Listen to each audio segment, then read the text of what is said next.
You're now live.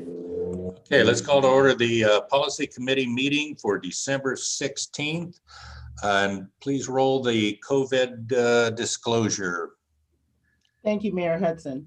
The procedures adopted for this meeting meet or exceed the standards set forth by Governor Gavin Newsom's Order N-25-20, which allows public meetings like this one to be held teleconference to help prevent the spread of COVID-19.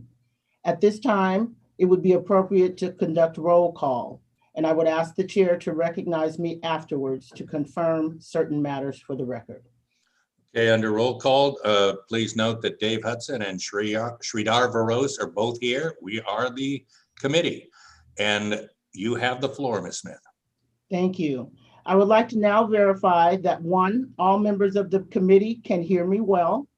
Yes. 2, Yes. all members of the committee have been able to hear all previous speakers, including the roll call. Yes. And 3, Yes. each committee member believes, based on facial or voice recognition or otherwise, that all persons representing themselves to be committee members are in fact committee members. Yes. If all Yes. 3 of the statements are true, please indicate by raising your hand. And finally, a reminder that any votes taken during this meeting must be taken by roll call. Thank you, Mayor Hudson. That's okay. Clarkson says it's okay too. Public comment is now open. Now's the time for anyone in the attendance to address this august body on any item not on the agenda.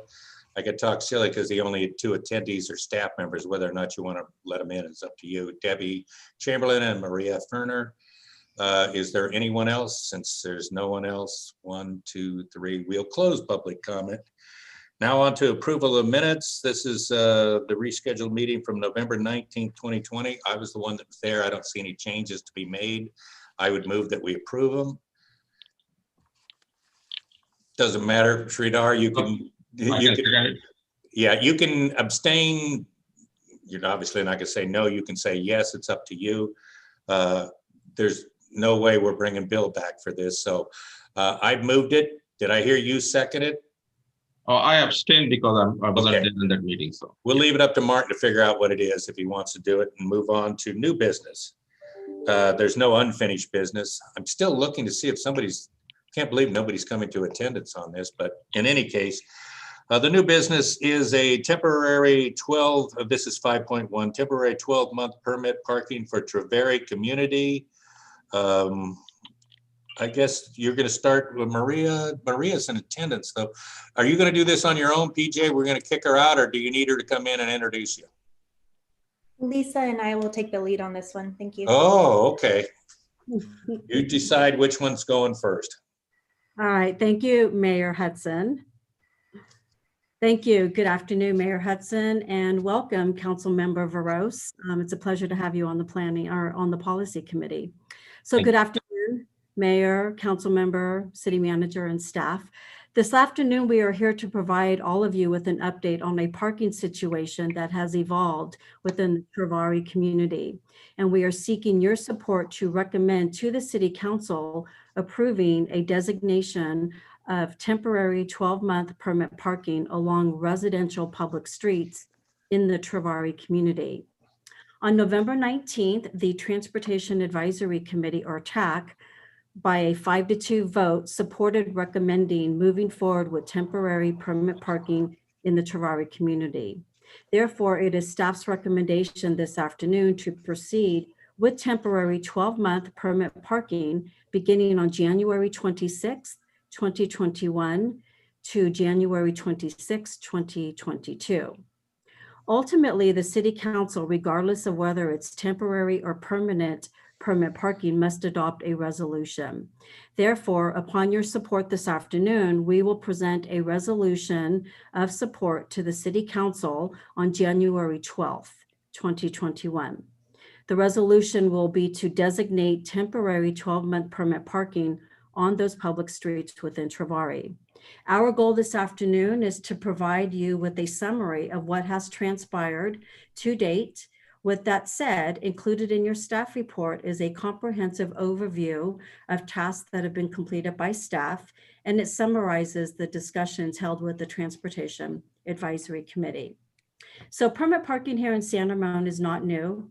As you probably both know, particularly Mayor Hudson, we have implemented around a quarter mile from Cal High permit parking. And we also have recently approved permit parking in the Campton community out in the Dougherty Valley area. So this item has actually been a collaborative effort by a number of staff members from 3 different departments, including Public Works, Community Development, and the Police Department. This afternoon's presentation will be provided by PJ, and then we also have Lauren Barr from Planning here to answer any planning related or Planning Commission related questions.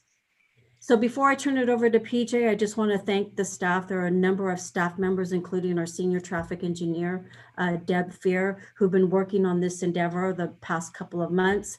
We've had a number of discussions with the Transportation Advisory Committee, with the Travari homeowners, as well as with the Miravilla and the Travari HOA board members. This has been a team effort with many moving pieces and input from multiple staff members and community members. So I want to thank all the staff. And then with that, I will turn it over to PJ, and she has a presentation for you this afternoon. Thank you. Okay. PJ, you had the floor. Before you do, just, I know it doesn't seem like much, but we're constantly doing this at regional meetings. Is that the correct spelling of your name? Oh, no, it's not. No, it's not. D-H-O-O-T. Okay, we'll change it. It's no problem. Oh, But thank you for catching just that. in case somebody does chime in. Anyway, go ahead. Thank you. And I will be sharing my screen for the PowerPoint presentation. Mayor Hudson, can you see the presentation? Yes. Okay, great. And then we will go to, okay, perfect. Thank you very much. So I will begin by taking you through a quick overview, kind of a timeline of what brought us to the policy committee today. Back in August, we received an initial request for assistance with overflow parking from residents within the Travari community. At that time, what the residents told us is that during the shelter in place between the months of March to June, they had noticed a lot of shifts in the parking, an increase in parking, but also they had noticed that there were changes at the neighboring Miravilla community, which really brought to light how bad the overflow parking was in their community, and it prompted them to reach out to the city. So that was in August. We went back and forth with Karen Atkins, who is the HOA manager for the Travari community, and staff agreed to participate in the Travari Homeowners Association meeting. This was a virtual meeting held on September 9th. At that meeting, the HOA board members shared their concerns, shared the impact on their quality of life, all of which was taking place due to the overflow parking. And at that time, they put in an official request to city to consider permit parking. So we relayed to them, you know, what this request would entail, how long the process could be, and that the outcome could vary. And they told us that they will definitely come along for the ride. So having taken that, what we did is September 16 through 19, we conducted observations, which I'll go into detail in the following slide. We then submitted or circulated an online petition, which was October 5th through 12th for that week. And just to fill you in on that, we actually received 92% of the Travari households in favor of permit parking, which if you followed any of our RTC petitions in the past, this is actually the highest support we've received. Usually we just make the required 75%, but in this case, we were in the 90s. And then at the October 15 TAC meeting, we basically held an information sharing session. So staff went over the data that was collected in the parking occupancy study, shared the results of the parking petition, and then the TAC really got a chance to hear from about a handful of Travari residents how the overflow parking was affecting their day-to-day activities. And so that was a pretty powerful meeting, and it allowed for that exchange. And then at the November 20th meeting, we returned to the TAC and we offered them three options for consideration. Those are presented in the staff report today as well, which include either temporary permit parking, permanent permit parking, or to leave the situation as is. So with that, what I'd like to do real quick is dive into the observations just to share with you kind of what's taking place out there. So the parking, yes. So the parking occupation study was conducted on September 16th between the hours of 3 p.m. and 7:30 p.m. And what staff basically did is stay there for that duration so that we could monitor what happens throughout that period, but also take counts every hour on the hour for the 5 consecutive hours. So the counts were done at 3 p.m., 4 p.m., 5 p.m., 6 p.m., and 7 p.m. And then what we did is we went back on Friday, September 18th at 6:30 a.m. and then on Saturday, September 19th at 2 p.m.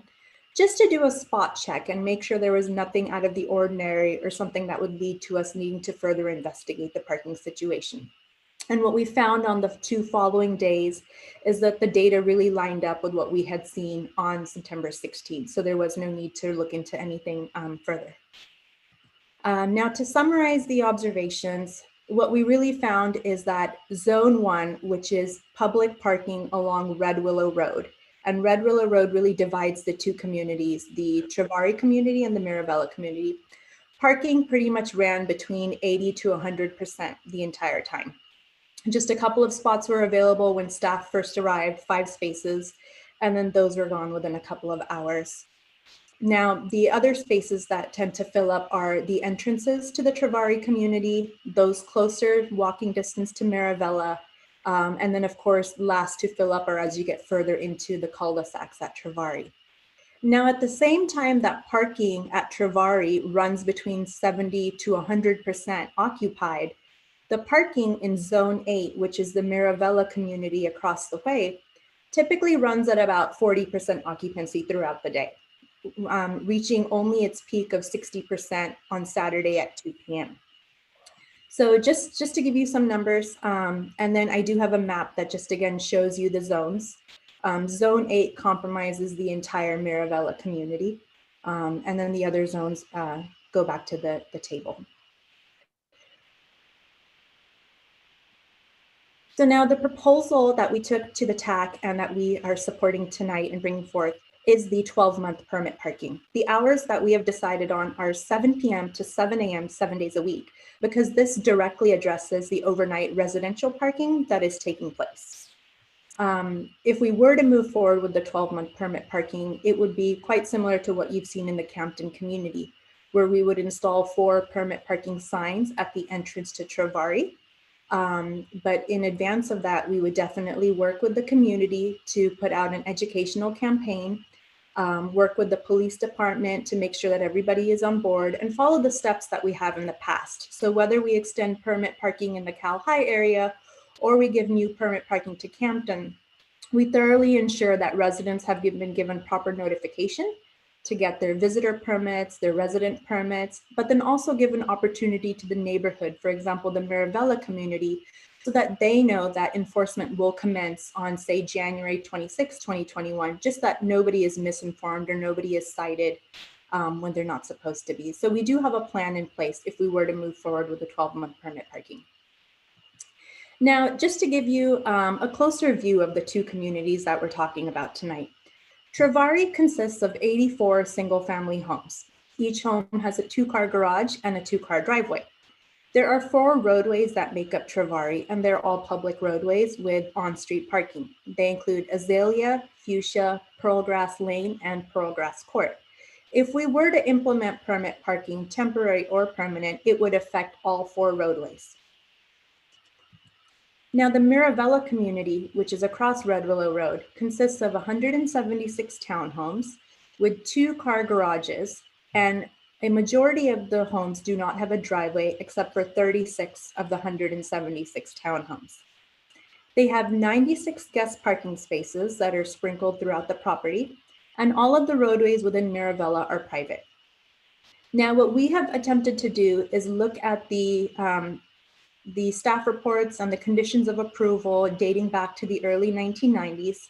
And we're currently in the process of determining whether or not there is a requirement for Miravilla to reallocate some of their 96 guest parking spaces. We have met with them. When we put this presentation together, we were not yet invited to meet with the community, but we did meet with them last week.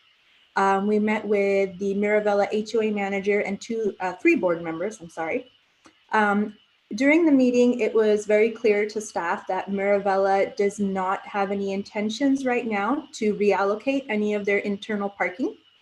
They do not believe that this is the time for them to do so. So for right now, the discussion has been put on a hold, and Miravilla will maintain the 96 guest parking spaces as is, with no additional common resident parking. So we'll continue to work on that. In fact, we have Mr. Barr online tonight to help us kind of explore and research this option a little bit more.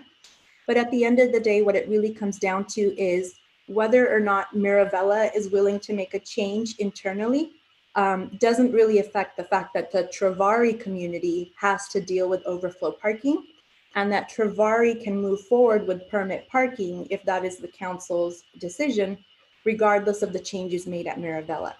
And it might as well be that it might be a phased approach, in the sense that once we provide permit parking at Travari, it might then apply the internal pressure at Miravilla to maybe come around and change their current stand, which is to not release any of the 96 parking spaces.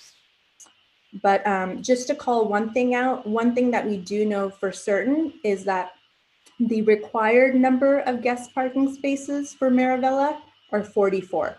So 96 is definitely more than double the number of guest parking spaces that community needs per San Ramon requirements. So then the options that we took to the TAC were, first of all, 12-month permit parking. This would require a city council resolution. We have currently scheduled to go to the city council on January 12th. It gives us time to, the benefits of permit parking being temporary is it gives us time to evaluate a couple of things, right? Evaluate whether or not Miravilla will open up some of their parking. Evaluate if the overflow has now moved to a different community. Just determine if the hours that we have chosen, 7 p.m. to 7 a.m., adequately serve the community. And then also take feedback from the police department. So those are the benefits of it being a temporary. The start date as proposed right now would be January 26th.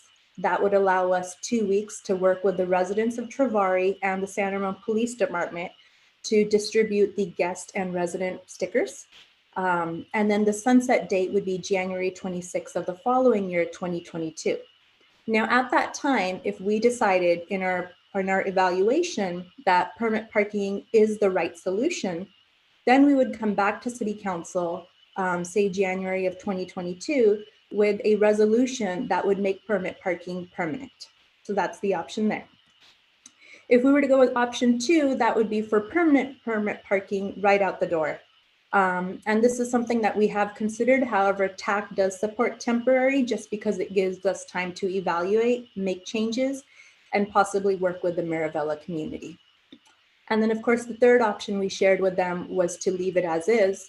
But we do have a petition with 92% of the residents asking for assistance from the city.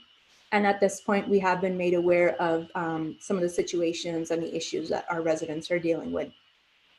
And with that, I will very quickly just run you through some of the pictures. So this is Red Willow Road. So this is looking to the east. This is on Wednesday, September 16th at 3 p.m. And you can, when you walk down the street, one of the things you'll notice is there are vehicles that look like they have been there for a while. Although our police department has done an excellent job of going out there and enforcing the 72-hour limit, there are residents who understand that their vehicle only has to move slightly up and down the street to avoid receiving the citation. So there are residents who definitely have vehicles that are covered in dust and leaves, but you just see them slightly shift. Maybe they move up one parking space or they move back another. So this is 3 p.m. And then this is Azalea Lane, which is the entrance to the community at 3 p.m., at 4 p.m., and then at, I believe, 6 p.m. This is Friday morning at 6:30 a.m. Again, the entrance to the Azalea community. This is Friday at 6:30 a.m. looking down Azalea Lane into the cul-de-sac. And so one of the things I called out in your staff report is that residents have found ways to park creatively. And what I mean by is if you look at the end of the cul-de-sac where that orange vehicle is, vehicles are required by the California Vehicle Code to park perpendicular to the curb, parallel. And in this case, they've parked perpendicular just so that they can add more vehicles. And then here we go, Wednesday at 3 p.m. and then the same location Friday at 6:30 a.m. The cars are pretty much packed in there. So if you're a resident of Travari and you have somebody coming over, even if it's a service vehicle or a visitor, you will not find parking for your own guests. Yep. This is the end of Pearlgrass Court. Again, completely parked, 6:30 a.m. This is 3 p.m. Wednesday, looking down Fuchsia Lane, and then this is looking down the same street at 7 p.m. So you go from 2 vehicles to about 7 vehicles within the 4-hour period. And then this is the Miravilla community. So in Miravilla, you'll find signs throughout the community that say that all of the parking spaces are for guests only, and that they are tow-away zones, and there's really no other option. These are some of the homes, actually a majority of the homes in Miravilla. They do not have a complete driveway, rather there's an apron in front of the driveway. And then a majority of the roads, as we've seen, roughly about 60% of the parking within Miravilla remains unoccupied at any time of the day. And that's it for now. Thank you very much. Is there a further staff report, or the two of you pulling the whole weight on it? Seeing no further response, Member Varos, do you have any questions? Hi, PJ. Thanks, Dave. Hi, PJ. Thanks for presentation. One quick question. So the with the cost, on the cost side, it is going to be approximately 1,100. That's what I see on this document. So, and that city is going to be paying for that, right? So the city is going to bond that one, right? Okay. So is there any other thing that we need to look into regarding the fiscal analysis other than that? No, those are really the hard costs associated with permit parking really come down to the signage and then the sticker distribution. Aside from that, you know, we will have the ongoing cost of enforcement. But of course, the enforcement depends on the level of calls and the violations. But what I can tell you from our experience with the Campton community, which is a similar setup in the sense of residential overnight permit parking, the call for service, the volume fell from, you know, about 15 calls the first month when permit parking started to nearly 0 phone calls looking back 6 months to a year later. So it's one of those things because you're dealing with 2 neighborhoods and we're very good about informing the residents and being upfront about the violation, the fines and so forth, that we do believe strongly that the enforcement won't be a huge strain on the police department. But yeah, you're right. In terms of hard costs, we're looking at about $1,100. Okay. And how we are communicating this with the Miravilla community? Like, do we send them like some paperwork, or how like, is it emails, or so we are communicating with them, right? Yes, exactly. So for both communities, we have an outreach plan. For the Travari community, we have a letter that will go out. It's already prepared and ready to go. And it explains the parameters of the program. So what will be required of them in terms of DMV registration, going to the police department, getting their 2 guest passes. We've also included a document that we call our frequently asked questions. So it covers a lot of things like, well, who do I call if there's a vehicle on my street that I don't know? Or what time does permit parking begin? Things of that nature. And then for the Miravilla community, we have a completely different type of outreach, where for them, we're really educating them on the fact that beginning January 26, 2021, these 4 streets will have permit parking during these certain hours. So we really want to caution them to not park there during those hours so that they don't get the citation and we don't cause unnecessary stress on either community. So we do have an outreach plan for both of them. Perfect. So let's make sure we even communicate them with on the social media, especially like Nextdoor and Facebook and any other like social media that we can use. Like, let's make sure we communicate. Over communication is not going to be an issue at all in this case, rather than getting complaint that, hey, we didn't know that, now we got the ticket and all that questions coming back to us. So perfect, sounds good. Thank you. If I could chime in before we move to, I'm leaning, I think Transportation Advisory made the right decision. I think it's the way we have been doing things. I probably would like you to go through next steps. I'm a little concerned that we're doing things before the official public meeting. I used to be a little bit more brazen, and then my city manager wised me up that you don't want to get too far in front of things. I just have a hard time believing that Miravilla has really grasped that this thing's going to happen quick and may just want to come out on the 12th. But we'll go through that next. Is there any reason that the two people that voted against this that we should know before we go into the city council meeting, PJ, or just people disagree? I've been there. I can't imagine anybody would disagree with this. I've been out there 3 times and I've seen 1 parking space, 1 for the 3 days total. It's just, it doesn't work. So the question is there anything about those 2 that would, oh, well, maybe, or are we, I mean, should we jump ahead and do this before the January 12th meeting? Well, this afternoon, if I may, PJ, this afternoon, we're seeking your support to move this forward to the city council on January 12th. Yeah. Your question, Mayor Hudson, the 2 TAC members who did not support the recommendation, they wanted us to meet with the Miravilla HOA, and they would like us to have the Miravilla HOA and the Travari HOA board members meet and try to work out an agreement. That the Travari HOA has already reached out to Miravilla HOA on a number of occasions. And I think at this point, they're frustrated that they have not gotten anywhere with the Miravilla HOA. So at the all TAC meetings, we had at least a dozen or so Travari homeowners attend the meeting and speak during public comment, advocating for the temporary or the permanent permit parking. When we met with the Miravilla HOA board last week, they are aware that we are taking this to the city council. They do not support it.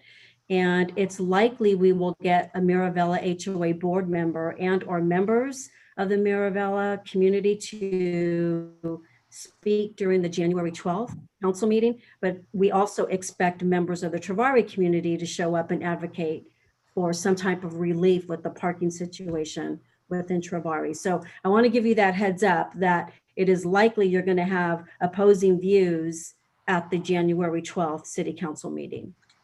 Well, that doesn't surprise me. This is not our first rodeo. Right. I'm looking at the option 1 and the steps, and I see us doing things before the January 12th, and I just assumed it's because it makes sense to get it ready or whatever. But if I ever had a hesitation about anything to do with this, it would be that. And trust me, I've already passed the hesitation. This is, if we didn't do this, I don't know how we could explain it. I mean, this is actually just taking over somebody's neighborhood and using them as a parking lot. Right. I don't know how else to describe that. And I know none of us would like it. So unless you can think of anything, Sridhar, I would say option 1 is my choice. How do you feel? Same with me. Option 1 is my choice too. Okay, I would say that you can motion Vero's second, Hudson, that we recommend to the city council that on January 12th, we approve the resolution. And we're going to take it on faith that you write a good resolution. Okay, anything else we need on this one?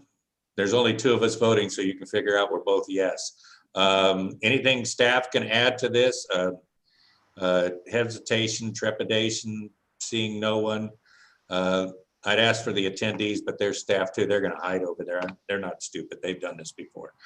If that's okay, we'll move on to item 5.2. Or do you need to do a roll call on this one, Karen? I'm sorry. I forget. I can't play fast and loose with these things. You need a roll call vote on 5.1. Correct. Item 5.1. Mayor Hudson, Yes? Councilmember Veros. Yes. Passes 2-0. Thank you. It'll move on to 5.2. That is the facilities, parks and trail naming policy. Are you going to kick this off, Kathy Hyman? Actually, Keith is going to go ahead and present this item to you. You want to introduce Keith, or I'll introduce him? Keith, you're up. Perfect. Thank you, Mr. Mayor. It is my pleasure to be here today. I'm going to go ahead and share my screen.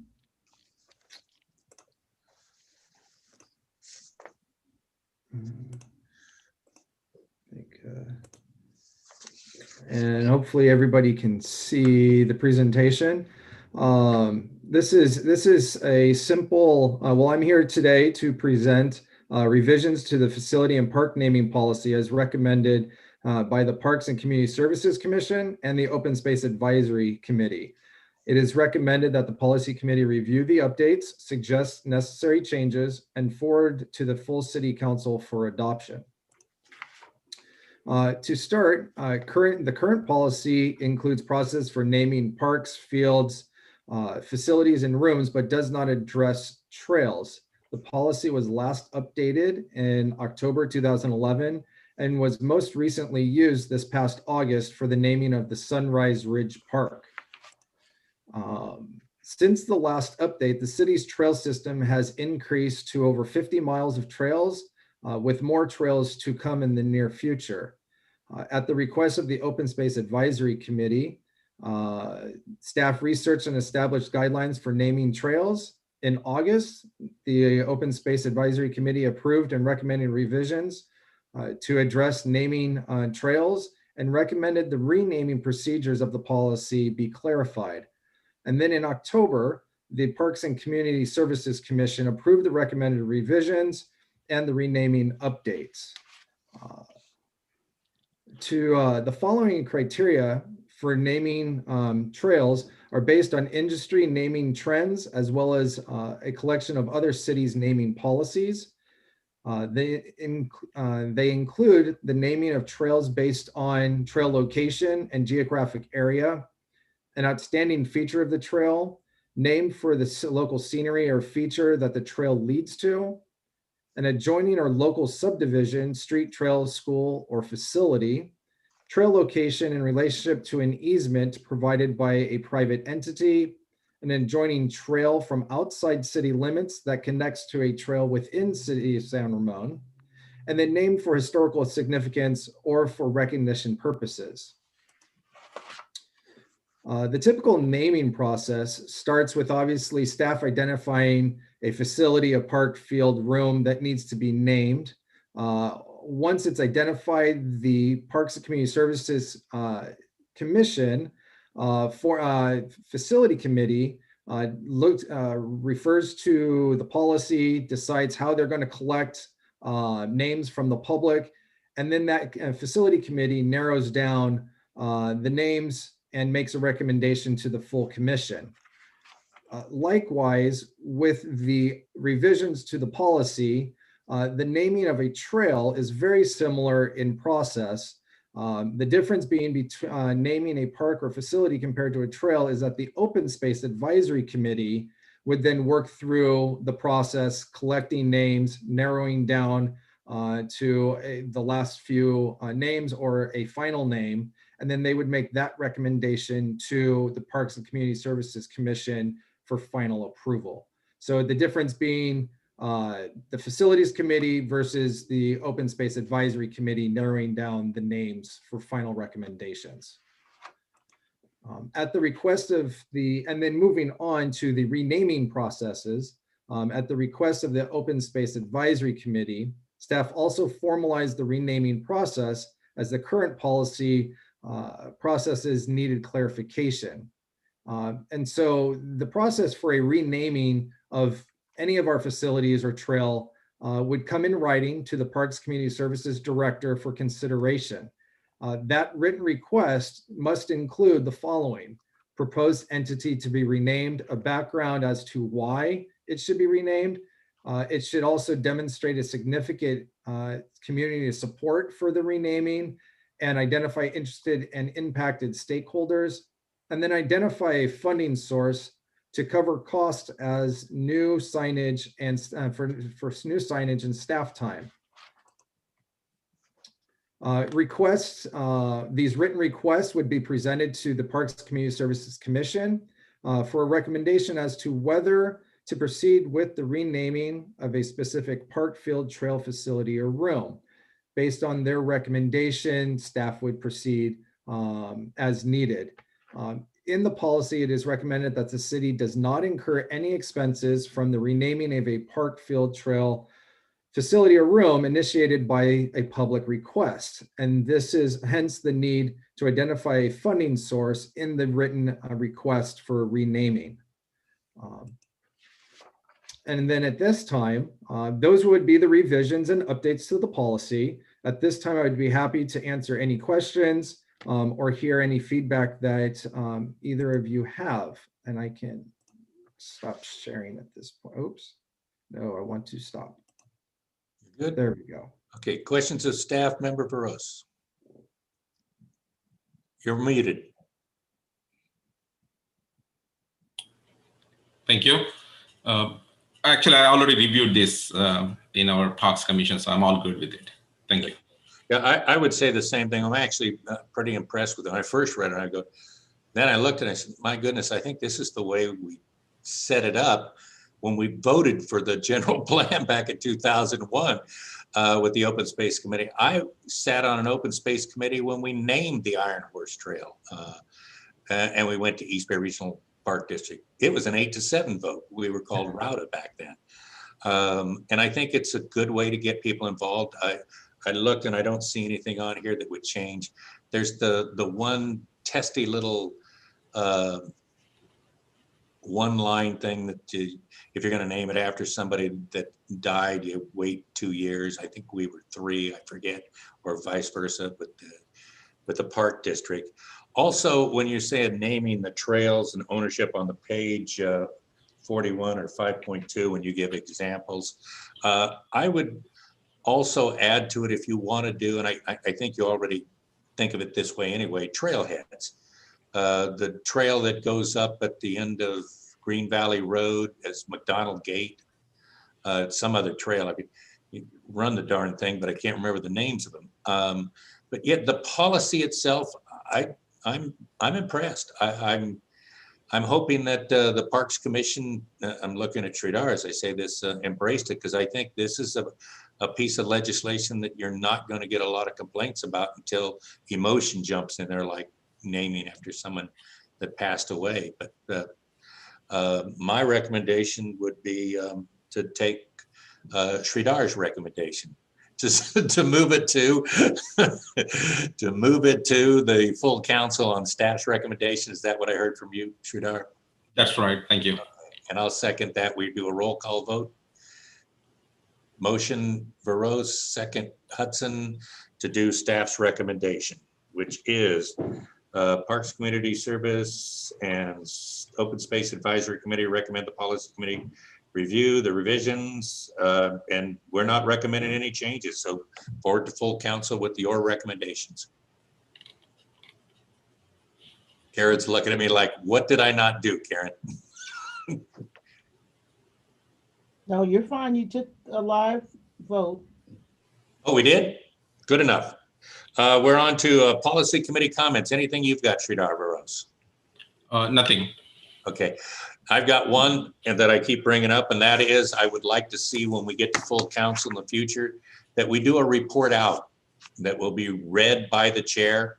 We do it at the Air District. It gives people a chance to chime in if they do have something they want to add. I'll give you an example of how easy it is. I have a report of an advisory